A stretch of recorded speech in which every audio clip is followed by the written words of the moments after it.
RNI Urdu पर साफगोई में आपका खैर मकदम है। हमारे मोहतरम कल्बे जवाद साहब ने कितनी ही लड़ाइयाँ लड़ी हैं वक्फ को वक्फखोरों से आज़ाद कराने के लिए। इसके लिए कितने ही लोगों से उनको पंजा आजमाई करना पड़ी, कितनों को ही दुश्मन बनाना पड़ा। लेकिन वक्त की सितमज़रीफ़ी देखिए कि मौलाना एक मुहिम से बाहर निकलते हैं तो उनकी ही नाक के नीचे दूसरा वक्फखोर पनप रहा होता है। क्या मादियत में घिरा ज़माना इस हद तक चला गया है कि जिसको मौका मिलता है वो हाथ साफ करने की कोशिश करता है, या क्या ऐसा है कि जब एक वक्फखोर पनपता है और दूसरा उसके खिलाफ आवाज उठाता है तो पहला खामोश तो बैठता नहीं, वो भी बदले में दूसरे को बदनाम करने की जी तोड़ कोशिश करता है। नतीजा ये है कि सफेद और स्याहपोश हमको एक जैसे ही दिखाई देते हैं। दोनों का फर्क इस नए समाज में मिटता जा रहा है। इंग्लिश की एक कहावत है कि धूल को कारपेट के नीचे छिपाओगे तो कभी भी निकल कर सामने आ जाएगी। हमारी मालूमात के मुताबिक मौलाना कल्बे जवाद साहब ने भी और दिल्ली में मौलाना तकी नकवी साहब ने भी कई मीटिंग्स की, दोनों पार्टीज को आमने सामने बिठाकर कि मामला सुलझ जाए और बात का पतंगड़ ना बने। लेकिन जब एक तरफ से खुलकर मीडिया तक पहुंचने की कोशिश हुई तो कहानी तो बन नहीं थी। सुनिए साफगोई के साथ पूरी कहानी, इधर की भी और उधर की भी। पहले सुनिए दिल्ली की अंजुमन हैदरी के लाइफ टाइम सेक्रेटरी जनाब बहादुर अब्बास का इल्जाम जो उन्होंने उत्तर प्रदेश शिया वक्फ बोर्ड के चेयरमैन जनाब अली जैदी पर लगाया। जनाब बहादुर अब्बास साहब का कहना है कि मेरठ के करीब वाक़ वक्फ असगर हुसैन के मुतवल्ली ने एक हफ्ते में 6 बैनामे किए हैं। हमारे पास इन बैनामों की कॉपी भी मौजूद है और मुतवल्ली छुपा भी नहीं रहे, खुलकर कर रहे हैं। इन बैनामों की जब शिकायत हुई तो मेरठ के अल्पसंख्यक विभाग ने तमाम रजिस्ट्री को नल एंड वॉइड कर दिया है, जबकि मुतवल्ली साहब 6 के 6 बैनामों की रकम तो हासिल कर ही चुके।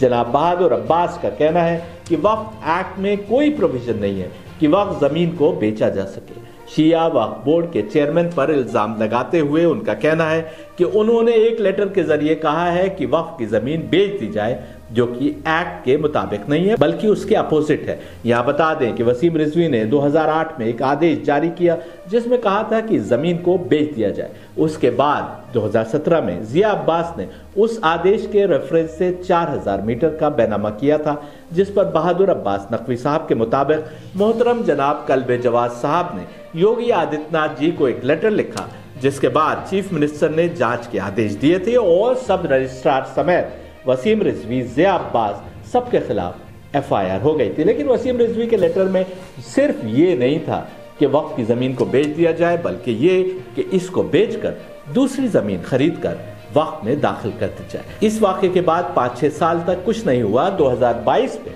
शिया वक्फ बोर्ड के चेयरमैन की जानिब से परमिशन ग्रांट की गई और वही आदमी जिसके खिलाफ FIR थी और जिसके खिलाफ कथित तौर पर 20 से 25 FIR थी, उसको फिर से मुतवल्ली बना दिया गया। ये सब हम बता रहे हैं बहादुर अब्बास नकवी साहब जो इल्जाम लगा रहे हैं वक्फ बोर्ड पर। हमने पूछा कि जब सब लोग जानते हैं कि वक्फ प्रॉपर्टी बेची नहीं जा सकती तो ऐसा कैसे हो सकता है कि वक्फ बोर्ड की जानिब से खुली चिट्ठी जाए मुतवल्ली के नाम कि वो प्रॉपर्टी को बेच डाले? क्या ये वक्फ लैंड नहीं है? जनाब बहादुर अब्बास का कहना है कि रजिस्ट्री में सेलिंग पार्टी लिखी वक्फ बोर्ड गई है, यानी उसको प्राइवेट लैंड बताकर नहीं बेचा जा रहा है बल्कि उसको वक्फ की लैंड बताकर ही बेचा जा रहा है। जनाब बहादुर अब्बास का कहना है कि ये कुल मिलाकर 40 बीघा जमीन का मामला है, जिसकी 50,000 रुपए गज के रेट से कुल मालियत करीब 200 करोड़ रुपए होगी। हालांकि जनाब बहादुर अब्बास 40 बीघा जमीन की बात कर रहे हैं, लेकिन उनका कहना है कि करीब 2000 गज के ही बैनामे अभी तक सामने आए हैं, यानी अभी तक उनके पास सबूत सिर्फ 2000 गज के हैं। वो वक्फ बोर्ड पर इल्जाम लगाते हैं कि अल्पसंख्यक विभाग द्वारा तमाम रजिस्ट्रीज को नल एंड वॉइड किए जाने के बावजूद अभी भी वक्फ बोर्ड की ओर से कोई FIR नहीं हुई है, जो वक्फ बोर्ड के एहलकार को शक के दायरे में लाता है। हालांकि वो ऐसा कह रहे हैं, लेकिन जिला अल्पसंख्यक कल्याण अधिकारी द्वारा जो लेटर जारी किया गया है उसमें नियमानुसार कार्रवाई करने की मांग की गई है और अभी कोई फैसला नहीं सुनाया गया। जिस शख्स के खिलाफ करीब 25 मुकदमे हैं और जो साबिक चेयरमैन शिया वक्फ बोर्ड वसीम रिजवी के दौर में मुतवल्ली था और जिसके ऊपर वक्फखोरी के इल्जाम में FIR हुई थी, उसको दोबारा मुतवल्ली बनाया गया और फिर मुतवल्ली को वसीम रिजवी के दौर में जारी शुदा ऑर्डर के तहत वक्फ की जमीन बेचने की इजाजत मिली। यही सबब है कि जनाब बहादुर अब्बास मुताल्लिका एहलकार पर कार्रवाई की बात कर रहे हैं। ये तो हुआ वक्फ बोर्ड के एहलकार पर इल्जाम। अब सुनिए वक्फ के एहलकार का इस मामले में क्या कहना है। उनका कहना है कि वक्फ बोर्ड की जानिब से माजी में जारी किए गए किसी भी आदेश को क्वैश करने की पावर चेयरमैन या किसी के पास नहीं होती। यानी एक बार अगर वक्फ बोर्ड की जानिब से कोई आदेश जारी हो जाता है तो उसके खिलाफ कोर्ट से तो फैसला लाया जा सकता है, ट्रिब्यूनल बैठ सकता है, लेकिन वक्फ बोर्ड चेयरमैन भी उस आदेश में कोई तब्दीली नहीं कर सकता। अगर कोई जमीन किसी को 100 साल के लिए लीज पर दी गई है और नए वक्फ एक्ट के मुताबिक कोई जमीन 30 साल या उससे ज्यादा मुद्दत के लिए किसी को नहीं दी जा सकती, तो जिसको पहले 100 साल के लिए जमीन दी जा चुकी है उससे वापस तो नहीं ली जाएगी। यही सबब है कि 2008 में साबिक चेयरमैन वसीम रिजवी ने आदेश जारी किया था कि मुतवल्ली वक्फ की जमीन को बेच दे और उसकी जगह पर किसी और जगह जमीन खरीद कर उस जमीन को वक्फ के नाम कर दे।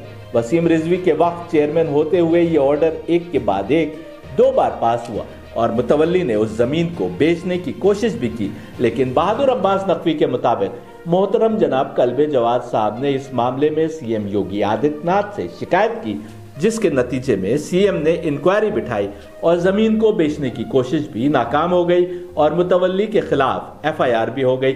जबकि दूसरा पक्ष इस बात को नहीं मान रहा है, बल्कि वो कह रहा है कि वो रजिस्ट्री हुई और जायज रजिस्ट्री हुई। हमारी मालूमात के मुताबिक इस एफआईआर के बाद केस भी चला और अभी का स्टेटस ये है कि उस जमीन के बदले में दूसरी जमीन खरीद कर वापस वक्फ बोर्ड को दी जा चुकी है, उस पर चढ़ाई जा चुकी है। हमने मौजूदा चेयरमैन अली जैदी साहब से पूछा कि उन्होंने क्यों वसीम रिजवी की जानिब से पास किए गए आदेश को दोबारा भेज दिया और क्यों वसीम रिजवी के जमाने में जिस मुतवल्ली ने जमीन को बेचने की कोशिश की थी वो फिर मुतवल्ली बन गया और अब एक बार फिर जमीन को आधिकारिक तौर पर ऑफिशियल तौर पर बेच रहा है, यानी कागज पर लिख रहा है कि ये वक्फ बोर्ड की जमीन है और फिर भी बेच रहा है। यही एतराज की असल वजह है। उत्तर प्रदेश शिया वक्फ बोर्ड के चेयरमैन जनाब अली जैदी के शहर से बाहर होने के सबब ज्यादा बात उनसे नहीं हो पाई, लेकिन उन्होंने बिल्कुल नई बात बताई। उनका कहना है कि जनाब बहादुर अब्बास साहब के वालिद ने वक्फ की जमीन पर कब्जा करके उसको बेच दिया था और बेचकर दिल्ली चले गए थे। बाद में उस जमीन पर कब्जेदारी को लेकर 2 कत्ल भी हुए। उनका कहना है कि जनाब करबलाई अब्बास जो इस वक्फ के मालिक है उन्होंने ही जनाब बहादुर अब्बास के वालिद को मुतवल्ली बनाया था, लेकिन फिर मामला खराब हो जाने के बाद 2008 में इस जमीन पर इतना विवाद खड़ा हो चुका था कि जनाब करबलाई अब्बास ने वक्फ बोर्ड से परमिशन मांगी कि वो इस जमीन को बेचकर दूसरी जमीन खरीदना चाहते हैं। 2008 में उत्तर प्रदेश शिया वक्फ बोर्ड ने वक्फ की उस जमीन को बेचकर दूसरी जमीन खरीदने की परमिशन दे दी। चेयरमैन साहब का कहना है कि अगर किसी को वक्फ बोर्ड के उस ऑर्डर पर विवाद है तो वो हाई कोर्ट जाए या ट्रिब्यूनल जाए। 15 साल हो गए ये ऑर्डर पास हुए, तो अब तक क्यों कोर्ट नहीं गए? इसके जवाब में जनाब बहादुर अब्बास का कहना है कि 2013 में वक्फ एक्ट में संशोधन हो गया, इसलिए 2008 का ऑर्डर कैंसिल हो गया। इसी मुद्दे पर चेयरमैन जनाब अली जैदी का कहना है कि यदि कोई जमीन 2012 में या उससे पहले किसी को 100 सालों के लिए दी गई हो या उस पर कोई ऑर्डर हो गया हो तो वक्फ एक्ट के संशोधन में उसका स्टेटस बदला तो नहीं जा सकता। कोई भी पढ़ा लिखा आदमी ये बात जानता है कि जिस जमाने में जिस कानून के तहत कोई ऑर्डर होता है, अगर बाद में उस ऑर्डर में कोई रद्द बदल होता है तो जिस जमाने में जो फैसले लिए गए थे वही कायम रहते हैं। दूसरी बात जो चेयरमैन साहब बताते हैं वो ये कि बोर्ड से एक बार अगर कोई ऑर्डर हो जाए तो उसके पास पावर नहीं है कि वो उसको वापस ले। आज अगर कोई ऑर्डर पास हुआ है तो बोर्ड अगले दिन भी उस ऑर्डर को वापस नहीं ले सकता। वो 10 बार ये लिखकर तो दे सकते हैं कि ऐसा ऐसा ऑर्डर हुआ, लेकिन ऑर्डर वापस नहीं ले सकते। अगर ऑर्डर वापस होना है या उसमें तरमीम होनी है तो कोर्ट या ट्रिब्यूनल में ही जाना होगा, जो अब तक बहादुर अब्बास साहब नहीं गए और इल्जाम चेयरमैन साहब पे लगा रहे हैं। चेयरमैन साहब का कहना है कि 2008 में आदेश हुआ, लेकिन आज तक जनाब बहादुर अब्बास साहब कोर्ट या ट्रिब्यूनल नहीं गए उसको क्वैश कराने, क्योंकि ना तो वक्फनामा इनका है ना कागज इनके पास है। चेयरमैन साहब का कहना है कि जब भी मोहतरम कल्बे जवाद साहब के सामने इस मामले को लेकर मीटिंग्स हुई, हमने यही तर्क रखा कि अगर जनाब बहादुर अब्बास साहब ऑर्डर को क्वैश करवाना चाहते हैं तो कोर्ट या ट्रिब्यूनल जाए, लेकिन ऐसा करने की जगह वो इल्जाम लगाते हैं कि चेयरमैन साहब कुछ फायदों के बस उन लोगों को शय दे रहे हैं जो इस समय मुतवल्ली है। चेयरमैन साहब का कहना है कि हमने तो मोहतरम कल्बे जवाद साहब के कहने पर मुतवल्ली का टर्म खत्म हो जाने के बाद उसका रिन्यूअल भी नहीं किया।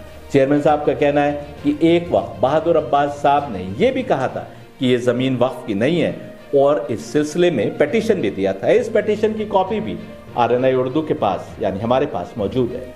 चेयरमैन साहब का कहना है कि मामला खत्म करने के लिए जनाब बहादुर अब्बास के पिटीशन पर उन्होंने DM को एक लेटर भी जारी कर दिया।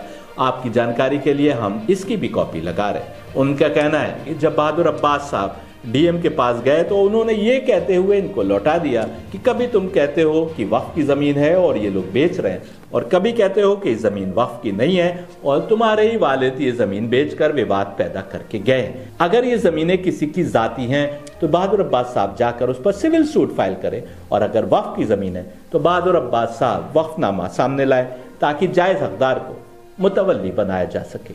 चेयरमैन जनाब अली जैदी साहब का कहना है कि जनाब बहादुर अब्बास साहब पहले ये बताएं कि जमीन वक्फ की है कि नहीं। चेयरमैन साहब का यह भी कहना है कि 2008 के ऑर्डर की रोशनी में वक्फ बोर्ड की एक जमीन बेची गई थी जिसके खिलाफ ये लोग कोर्ट गए भी थे लेकिन कोर्ट से मुकदमा हार गए।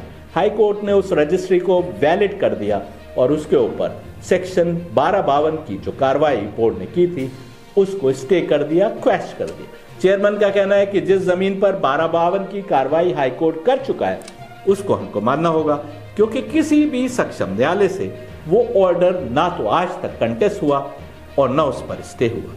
चेयरमैन साहब का कहना है कि जनाब बहादुर अब्बास साहब के वालिद धोखे से जमीन बेचकर दिल्ली आ गए थे जिसके बाद उस जमीन को लेकर 2 मर्डर हुए थे। वक्फनामा जनाब करबलाई अब्बास के नाम था। जब जमीन पर विवाद ज्यादा बढ़ा और जनाब करबलाई अब्बास ने मामला अपने हाथों में लिया तो उन्होंने कहा कि जमीन तो अब चौपट हो चुकी है तो बेहतर यह है कि हम इस जमीन को बेचकर दूसरी जमीन वक्फ के नाम पर ले लें। इस पर 2008 में बोर्ड ने उनको सहमति दे दी। उनका कहना है कि 2013 का संशोधित वक्फ एक्ट आने से पहले वक्फ बोर्ड के पास पावर थी कि एक जमीन बेचकर उसके बदले दूसरी जमीन खरीदी जा सकती थी और वसीम रिजवी की जानिब से दिया गया ऑर्डर वक्फ बोर्ड की उस वक्त की पावर के मुताबिक था। उनका कहना है कि कई ऐसी जमीनें सिटी मजिस्ट्रेट के ऑर्डर से बिकी भी हैं। 2013 के संशोधित वक्फ एक्ट में भले ही अब जमीनों को बेचने पर पाबंदी लग गई हो तो क्या पहले के ऑर्डर से बेची गई जमीनें वापस आ जाएंगी। चेयरमैन साहब का कहना है कि आज भी कोई उनसे लिखित में पूछेगा कि 2008 में वक्फ बोर्ड ने क्या ऑर्डर किया था तो आज भी वो वही लिख कर देंगे जो उन्होंने अपने 2022 के लेटर में लिखा था, कॉपी लगा रहे। अली जैदी साहब का कहना है कि हमारे पास बहादुर अब्बास साहब के वालिद के हाथ से बेची गई जमीन का बहनामा है जो हमने मोहतरम जनाब कल्बे जवाद साहब को दिखाया भी था। आज उसी जमीन को ये हमारे जरिए दूसरी बार बेचना चाहते हैं लेकिन हम उसकी पार्टी क्यों बने, ऐसा चेयरमैन अली जैदी साहब का कहना है। जनाब अली जैदी साहब का यह भी कहना है कि जब 2008 से ऑर्डर मौजूद है तो उसके खिलाफ कोर्ट में जाने की जगह जनाब बहादुर अब्बास साहब उनके ऊपर दबाव बनाकर गलत सलत काम करवाना चाह रहे हैं। उनका कहना है कि जनाब बहादुर अब्बास साहब चाहते हैं कि हम 2008 की अनुमति को कैंसिल कर दें। हम कैसे कैंसिल कर सकते हैं? बहादुर अब्बास साहब को याद रखना होगा कि बोर्ड हमेशा तो हमारे पास रहेगा नहीं। हम तुम्हारे दबाव में ऐसा कुछ क्यों करें कि फंस जाए, हम जमीन बिकवा कर जेल चले जाए क्या? उनका कहना है कि जनाब बहादुर अब्बास साहब के पास 2 रुपए का कागज नहीं है और अगर होता तो अब तक कोर्ट चले गए होते। वो तो इतने मुकदमे लड़ते हैं, हर बात में मुकदमा दायर करते हैं, लेकिन इस मामले में क्यों नहीं गए अब तक अदालत? एक मुकदमा डाल दें, हमको भी पार्टी बनाकर हम अपनी स्थिति वहां क्लियर कर देंगे, लेकिन क्यों नहीं कर रहे? क्योंकि इनकी नीयत खराब है। वो चाहते हैं कि वक्फ जमीन बेच लें अपनी निजी जमीन बताकर। चेयरमैन साहब का कहना है कि ये खुद ही लिख कर दे रहे हैं कि जमीन उनकी निजी है और वक्फ की नहीं है, जबकि दूसरी तरफ वक्फ की जमीन बताकर उसके खिलाफ कार्रवाई कर रहे हैं। ये किस मुंह से ऐसा कर रहे हैं? चेयरमैन साहब का कहना है कि जब वसीम रिजवी का वक्फ था तो ये कहते थे कि ये वक्फ की जमीन है, लेकिन आज चाहते हैं कि अली जैदी वक्फ से निकाल दे इस जमीन को ताकि ये 4 गुना रेट पर बेच डाले। अली जैदी ऐसा नहीं करेंगे। चेयरमैन उस खत को भी पेश करते हैं जिसमें जनाब बहादुर अब्बास ने लिखा है कि ये जमीन वक्फ की नहीं है, गलती से वक्फ में चढ़ गई है, जबकि ये हमारे दादा की जमीन, हम वक्फ से निकालें ताकि ये बेच डालें, ऐसा वो कह रहे हैं। अभी तो कम से कम बोर्ड के उस आदेश के आधार पर बोर्ड को दूसरी जमीन मिल रही है, लेकिन बिक जाएगी तो क्या मिलेगा? पिछली बार जब 8,000 स्क्वायर मीटर जमीन बिकी है तो हमको उसके एवज दूसरी जमीन मिली है। हमारे यहाँ वक्त में चढ़ाई भी गई है। उनका कहना है कि जमीनें अब कीमती हो गई हैं, इसलिए सबकी इन पर नजरें हैं, लेकिन याद रखना होगा कि इस पर चल रहे विवाद और उसके नतीजे में हुए 2 कत्ल के सबब इसको बेचकर दूसरी जमीनें खरीदने का फैसला लिया गया था। ये विवाद जो हुआ वो किसी और का नहीं बल्कि जनाब बहादुर अब्बास के वालिद का ही कराया हुआ था, जिसका आज तक तमाम लोग सिला भुगत रहे। जनाब बहादुर अब्बास साहब इस सब को नकारते हुए कहते हैं कि वक्फ असगर हुसैन का जो 3061 वक्फनामा है वो 2000 बीघे का है, 2000 बीघे का, और उसमें कोई डिस्प्यूट नहीं है। जो 15/1 खसरा है वो तकरीबन 2 हेक्टेयर जमीन है। बहादुर अब्बास साहब का कहना है कि 15/1 खसरे की जमीन उनकी अपनी जाती है जो उनके दादा मोहम्मद मेहदी के नाम से है। उनका कहना है कि उस प्रॉपर्टी का कोई रजिस्टर्ड वक्फनामा नहीं है, वो हमारी अपनी निजी प्रॉपर्टी है। हमने जब 2 कत्ल की बाबत पूछा जो डिस्प्यूटेड जमीन पर हुए तो उन्होंने कहा कि मेरे तो दादा का भी मर्डर हुआ था, तो उससे इसका क्या ताल्लुक है। उनका कहना है कि उनका तो जमीनों का ही काम है कई नस्लों से, और इसका वक्फ मुद्दे से कोई ताल्लुक नहीं। जबकि वक्फ असगर हुसैन की जो जमीन बेची जा रही है वो रजिस्टर्ड वक्फ है। उनका कहना है कि दोनों जमीनों का आपस में कोई लेना देना नहीं। जनाब बहादुर अब्बास 2013 के वक्फ एक्ट का हवाला देते हुए कहते हैं कि मेरठ के अल्पसंख्यक अधिकारी जो वक्फ के मेरठ के इंचार्ज है, उन्होंने हाल में बेची गई जमीन के बारे में साफ लिखा है कि ये सेल इलीगल है और नहीं हो सकती। अल्पसंख्यक अधिकारी ने 29 फरवरी 2024 को ऑर्डर भी दे दिया है कार्रवाई के लिए। बहादुर अब्बास साहब कहते हैं कि 2013 में जब एक्ट आ गया है तो एक्ट आने के बाद एक्ट चलेगा। उसमें साफ लिखा है कि अगर कोई पहले से मौजूद कानून भी वक्फ को बेचने की बात करता है, या अगर वक्फ डीड में भी लिखा है कि वक्फ जमीन बेची जा सकती है, तो वो भी अब नहीं बेची जा सकती। बहादुर अब्बास साहब का कहना है कि 2008 का आदेश जनाब करबलाई अब्बास के नाम था और आज उस आदेश को जनाब जिया अब्बास एग्जीक्यूट कर रहे हैं। यानी पिछले हफ्ते जो बेनामे हुए हैं वो वक्फ की जानिब से जनाब जिया अब्बास ने किए हैं, जिनके खिलाफ जैसा बहादुर अब्बास साहब बताते हैं NSA, गैंगस्टर और बहुत से दूसरे मुकदमे लग गए हैं।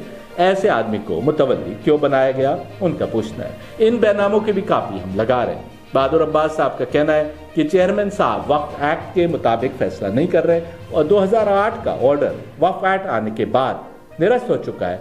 इसके बावजूद 2022 में चेयरमैन पिछले आदेश का हवाला देकर उस आदेश का अनुपालन करने को कह रहे हैं, जबकि चेयरमैन अली जैदी साहब का कहना है कि उनकी मजबूरी है कि वो पहले के किसी ऑर्डर को कैंसिल नहीं कर सकते, और अगर बहादुर अब्बास चाहें तो उस ऑर्डर के खिलाफ कोर्ट या ट्रिब्यूनल में जा सकते हैं।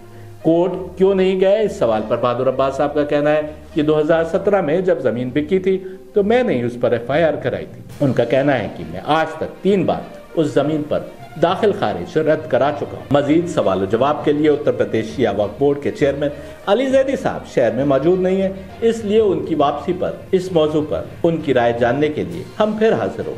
अफसोस की बात है कि मोहतरम कल्बे जवाद साहब की तमाम तर कोशिशों के बावजूद कि ये मामला खामोशी से हल हो जाए, ऐसा नहीं हो सकता, और एक पार्टी ने मीडिया में इस मामले को उछालने की कोशिश की, जिसके नतीजे में साफगोई के साथ सारी रुदात आपके सामने हाजिर करना पड़ी। हम ख्वाहिश करते हैं कि वो वक्त जल्द आए कि वक्फ खोरों से हमारी मिल्लत आज़ाद हो जाए। आज जब लोग हमारे औकाफ पर नजरें गड़ाए बैठे हैं, हम खुद ही अपने औकाफ की खुर्द बुर्द के जिम्मेदार बने।